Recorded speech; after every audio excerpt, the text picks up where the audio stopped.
తమిళ ఇండస్ట్రీలో బాగా పాపులర్ అయిన కొరియోగ్రాఫర్ జానీ మాస్టర్ పై పోలీసులు కేసు నమోదు చేశారు. ఆయన కొంతకాలంగా తన మీద లైంగిక వేధింపులకు పాల్పడుతున్నట్లు ఓ మహిళ కొరియోగ్రాఫర్ పోలీసులకు ఫిర్యాదు చేసింది. చెన్నై, ముంబై, హైదరాబాద్తో సహా వివిధ నగరాల్లో అవుట్డోర్ చేస్తున్నప్పుడు నార్సింగిలోని తన నివాసంలో కూడా జానీ తనపై అనేకసార్లు లైంగిక వేధింపులకు పాల్పడ్డాడని బాధితురాలు ఫిర్యాదులో పేర్కొంది.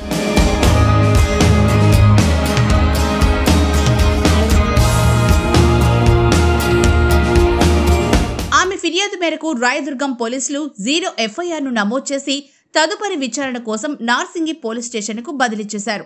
దీంతో అక్కడి పోలీసులు జానీ మాస్టర్ పై వివిధ సెక్షన్ల కింద కేసు నమోదు చేశారు. సినిమాల్లో బిజీగా ఉండే జానీ మాస్టర్ ఇటీవల రాజకీయాల్లోకి ప్రవేశించిన సంగతి తెలిసిందే. పవన్ కళ్యాణ్ ఫ్యాన్ అయిన ఆయన జనసేన పార్టీలో చేరి మొన్నటి ఎన్నికల్లో ఆ పార్టీ తరపున ప్రచారం కూడా నిర్వహించారు.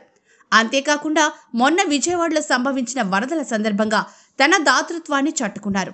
నడుములోతు నీళ్లలో పర్యటించి వరద బాధితులను పరామర్శించడంతో పాటు 500 కుటుంబాలకు నిత్యావసరాలు అందించారు.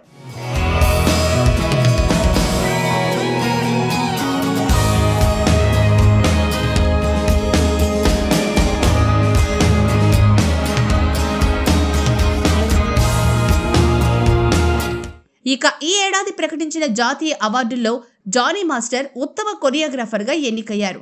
తమిళంలో ధనుష్, నిత్యా మీనన్ నటించిన తిరుచిత్రంబళం సినిమాలో పాటకి గాను జానీ మాస్టర్కి నేషనల్ అవార్డు లభించింది.